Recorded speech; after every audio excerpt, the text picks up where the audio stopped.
नमस्कार, मैं तृप्ति एक बार फिर से आप सभी का स्वागत करती हूँ हमारी हिस्ट्री की ऑनलाइन क्लास में। उम्मीद करती हूँ कि हमारा प्रयास आप लोगों को अच्छा लग रहा होगा।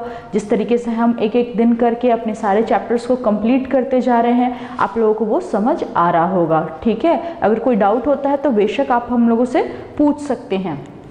चलिए, तो आज के इस वीडियो में हम पढ़ेंगे क्रिप्स मिशन को। ठीक है, क्रिप्स मिशन क्या होता है, वो कैसे आया, उसके थोड़े से इतिहास को समझने की कोशिश करेंगे।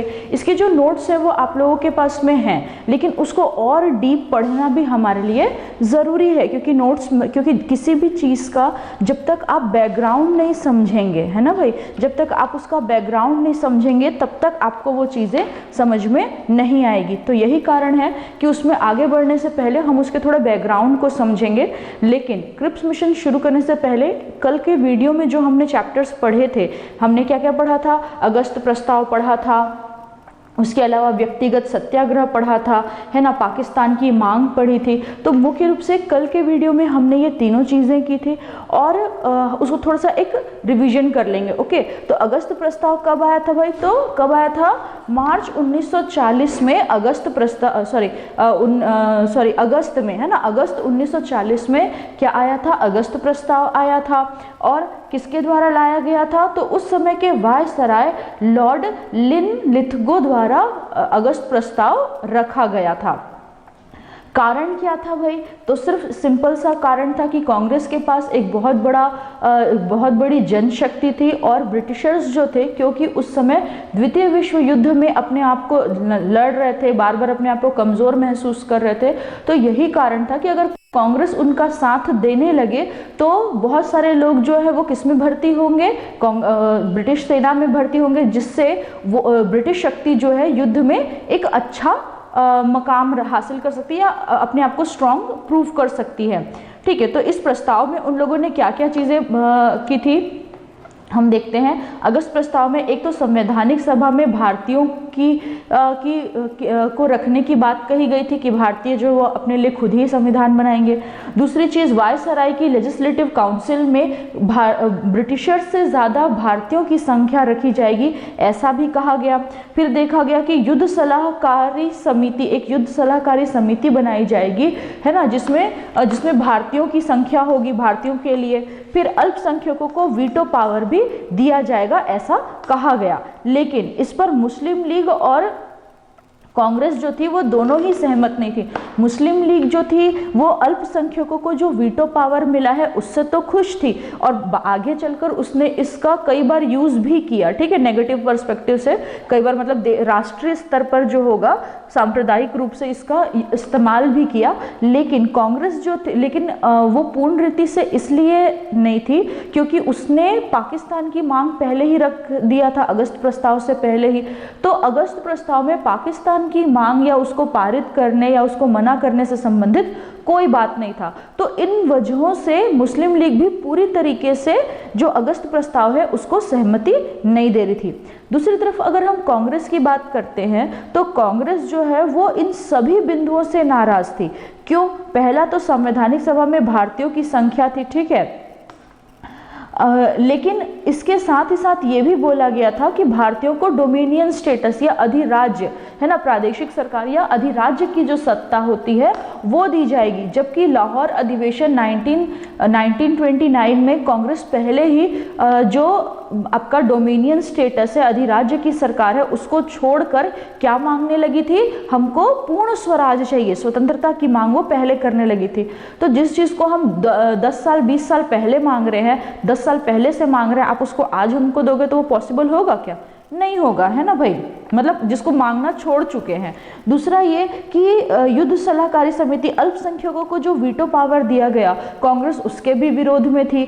ठीक है, और सबसे इम्पॉर्टेंट चीज़, ये सारी बातें, अगस्त प्रस्ताव जो है वो इसलिए आया, मतलब इसकी जितनी भी कंडीशंस थी उन सब के लिए क्या कहा गया? इनके लिए ये कहा गया कि ये जो है वो युद्ध के बाद आपको मिलेगा। ठीक है, लेकिन कांग्रेस जो है वो बार बार यही कह रही थी कि हमको ये अभी चाहिए या युद्ध के बाद आपका भरोसा नहीं, इस तरीके से। फिर हम देखते हैं कि कांग्रेस के जो लोग थे उन्होंने गांधी जी से निवेदन किया कि कुछ हमको बड़ा आंदोलन करना चाहिए, लेकिन गांधी जी ने नैतिकता की वजह से, क्योंकि उस समय पर ब्रिटिश सरकार जो थी, ब्रिटिशर्स जो थे वो द्वितीय विश्व युद्ध में थे, उनकी हालत ऑलरेडी खराब थी, तो इस वजह से क्या करते हैं ब्रिटिश लोग, मतलब इस नैतिक, मतलब गांधी जी का ये था कि वो नैतिक नहीं होगा। इस वजह से गांधी जी बोलते हैं कि हम कोई बड़ा आंदोलन नहीं करेंगे, लेकिन हम एक छोटा आंदोलन करेंगे जो कहलाएगा क्या, व्यक्तिगत सत्याग्रह। इस आंदोलन में चुने हुए लोग जो हैं वही इंडिविजुअल क्या करेंगे, सत्याग्रह को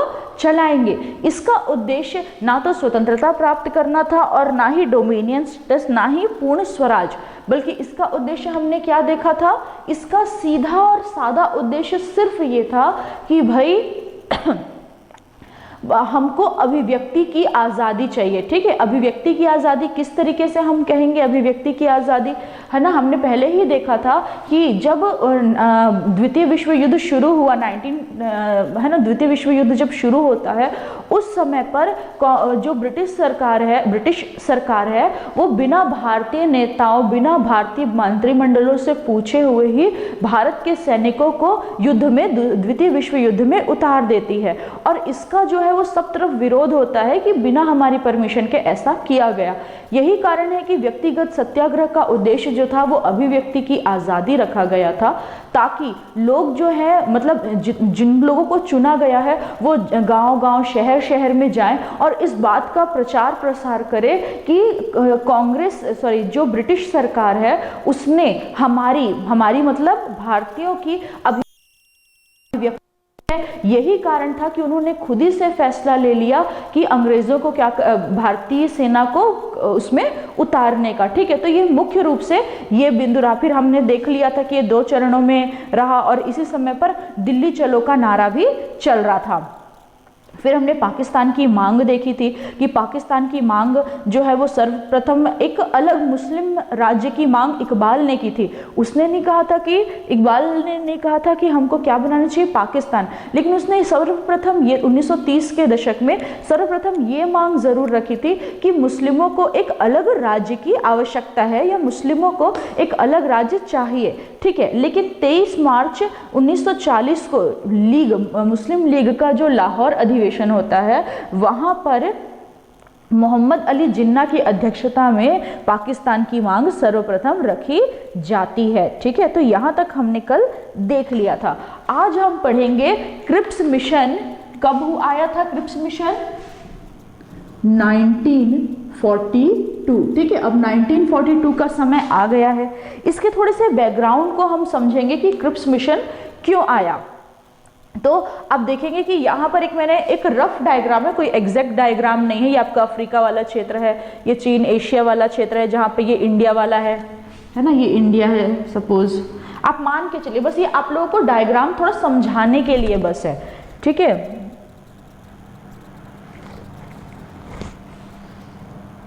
ये बस आप लोगों को समझाने के लिए है कि इसको थोड़ा सा मैप को ध्यान रखेगा।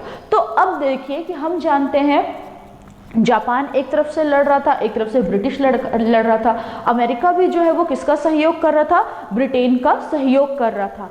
ऐसे में जो है इस द्वितीय विश्व युद्ध के समय हम देखते हैं कि जो आपका जापान है ना भाई, जापान जो है वो डे बाय डे, हर दिन जो है ब्रिटेन के ऊपर क्या पड़ रहा था, भारी पड़ रहा था। एक एक करके उसने सारी चीज़ों को जीत ले रहा था। विशेषकर ब्रिटेन जो था वो विशेषकर जापान जो है वो ब्रिटिश की जो कॉलोनियाँ थी, कॉलोनियाँ मतलब जो उसके उपनिवेशिक देश थे, जैसे भारत उपनिवेश था, फिलीपींस उपनिवेश था, ठीक है, तो चीन उपनिवेश था। तो ब्रिटेन के जितने भी औपनिवेशिक देश थे उन पर भी क्या करते जा रहा था, उनको कब्जा कर रहा था या उनको फ्री करवाते जा रहा था। इसी संदर्भ में देखते हैं कि इसी युद्ध के दौरान, मतलब ये जो द्वितीय विश्व युद्ध का समय चल रहा था, इसी युद्ध के दौरान हम देखते हैं कि पहले जो जापान है ना भाई, जापान जो है वो इधर पे ये भारत है, ये वाला हांगकांग वाला क्षेत्र,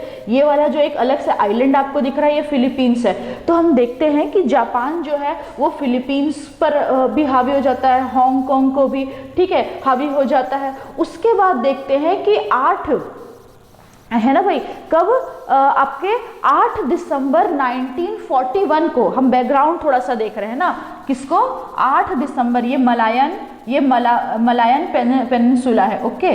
तो हम देखते हैं कब,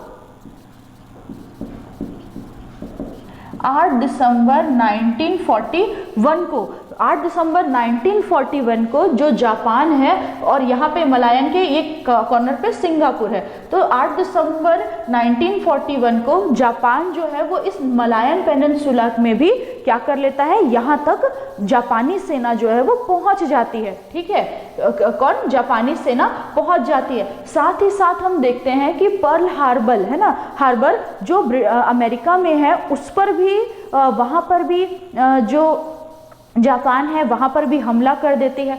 और इन सभी वजह से जो ब्रिटिश सरकार है उस पर क्या पड़ने लगता है, दबाव या प्रेशर जो है वो पड़ने लगता है। साथ ही साथ अब एक चीज़ ध्यान रखिए कि भारत यहाँ पर है और मलायन यहाँ पर है, तो जो जापानी सेना होती है,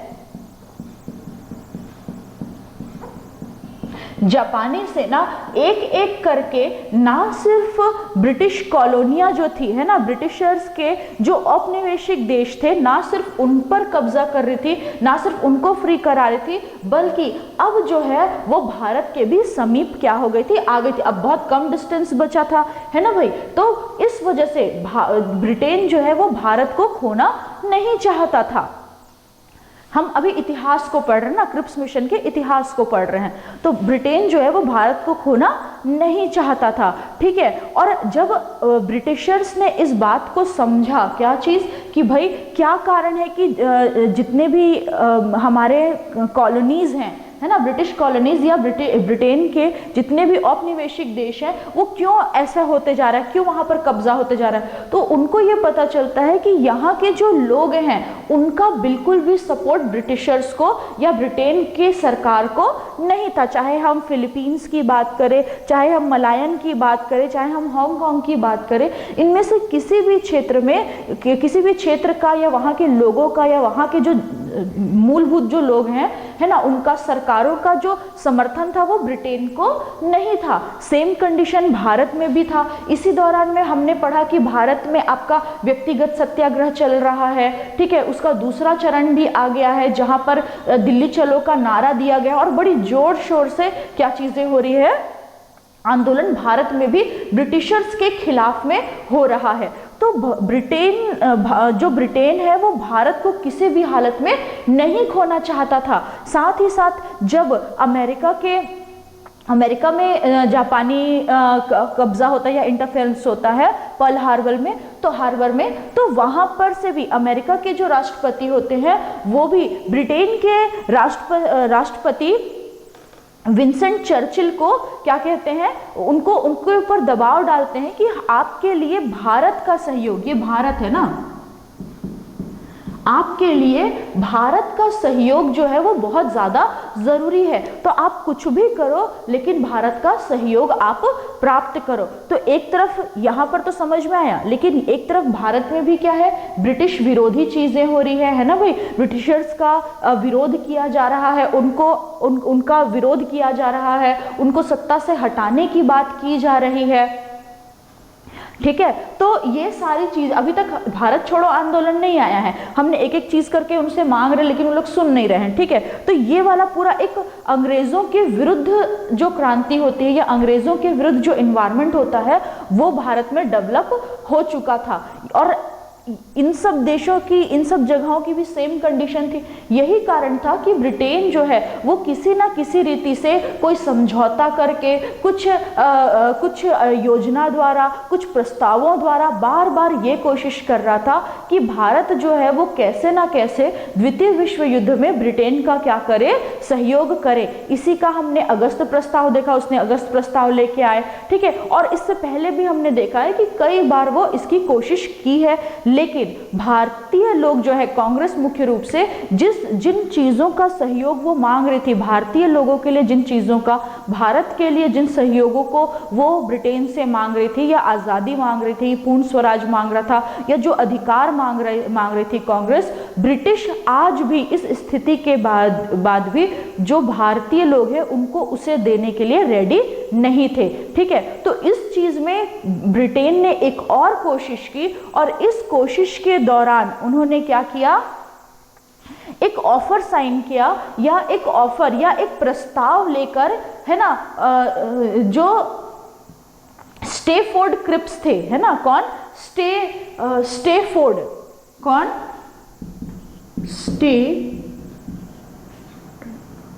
स्टेफोर्ड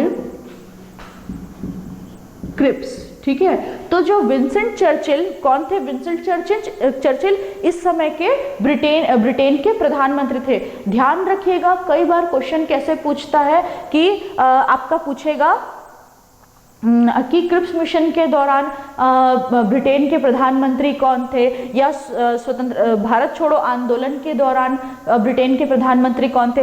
इसलिए आपको इन सब नामों को भी थोड़ा याद रखना है, सबको नहीं याद रखना है, लेकिन जो इम्पोर्टेंट इवेंट हुए हैं उस समय पर भारत के सचिव, भारत सचिव, है ना, और आपका वायसराय और आपके ब्रिटेन के जो प्रधानमंत्री रहे हैं, अगर पूछा है कुछ इंपॉर्टेंट चीज हुई है तो आपको इन चीजों को ध्यान में रखना है। ठीक है,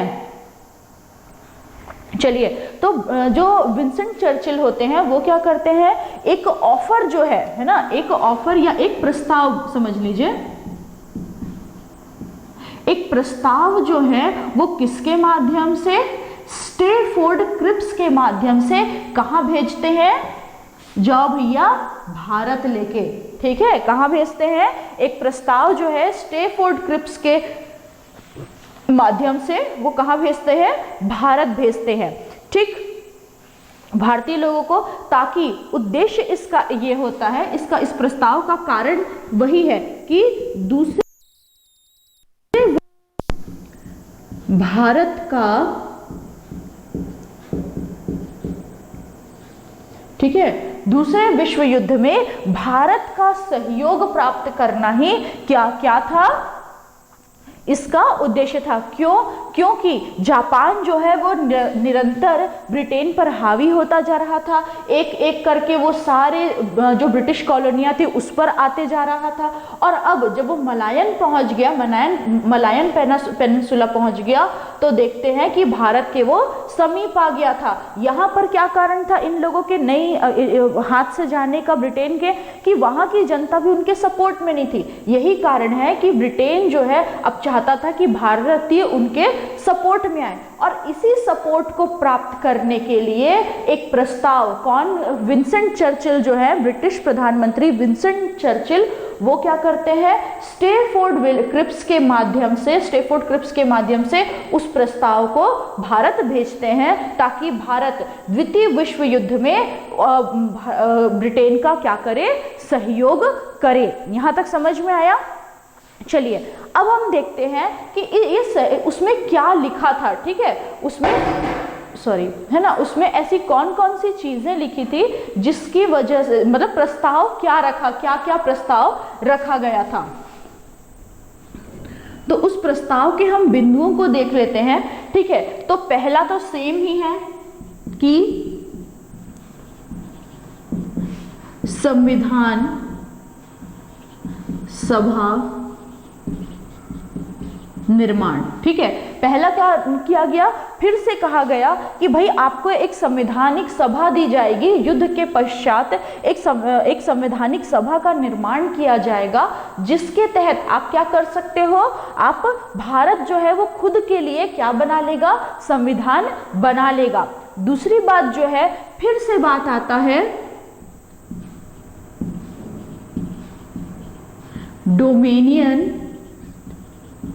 डोमेनियन स्टेटस या अधिराज्य की सरकार। तो भाई हमने जैसे बात किया, फिर से वही चीज है ना, अगस्त प्रस्ताव में भी वो लोग ये रखे थे।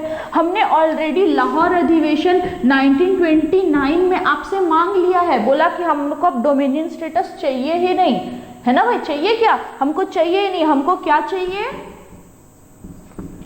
पूर्ण स्वराज, है ना, पूर्ण स्वराज चाहिए। फिर भी ये यहाँ पर डोमिनियन स्टेटस दे रहा है।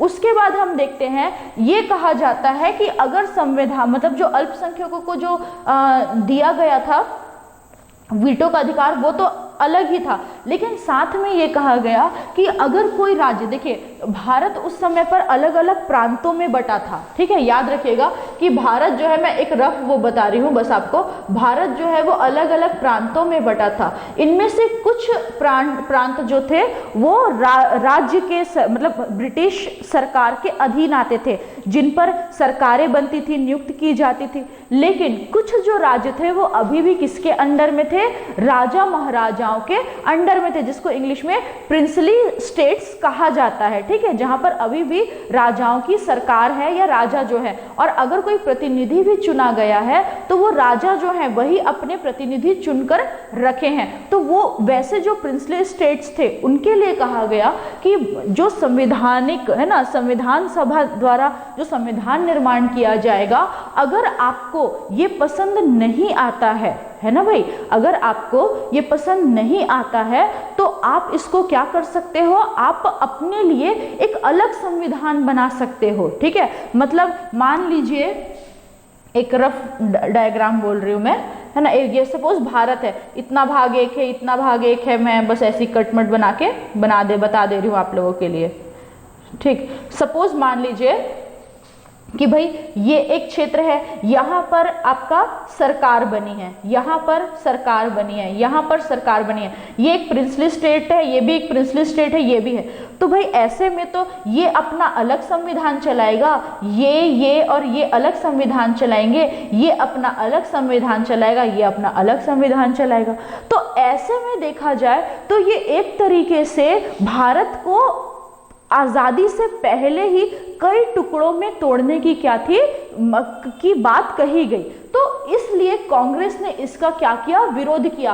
पहला तो वो इससे सहमत नहीं थी, डोमिनियन स्टेटस से। दूसरा ये वाला जो था जिसमें अलग अलग संविधान बनाने का मौका दिया गया, तो इससे भी कांग्रेस जो थी वो सहमत नहीं थी, ठीक है। और तीसरी चीज जो कही गई थी, जो हर बारी उनसे कही जा रही थी, कि ये सारी चीजें आपको कब दी जाएगी, सेकेंड वर्ल्ड वॉर के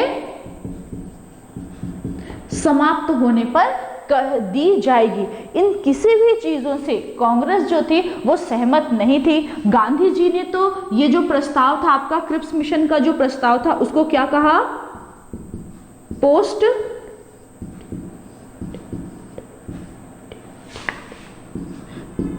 है ना, क्या कहा, पोस्ट डेटेड चेक कहा। कई बार क्वेश्चन पूछा है कि निम्न में से किस प्रस्ताव को पोस्ट डेटेड चेक कहा गया, तो क्रिप्स मिशन द्वारा जो प्रस्ताव दिया गया था उसे ही क्या कहा गया, आपका पोस्ट डेटेड चेक जो है वो कहा गया, ठीक है।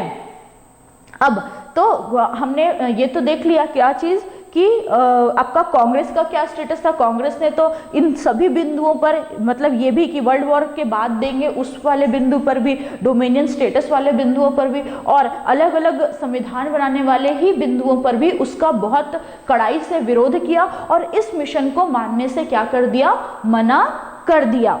दूसरी तरफ हम मुस्लिम लीग का बात करते हैं कि भाई मुस्लिम लीग तो ऑलरेडी ही क्या चाहती थी, अलग राष्ट्र की, अलग देश का निर्माण चाहती थी, है ना भाई, उनको तो एक अलग राज्य चाहिए था।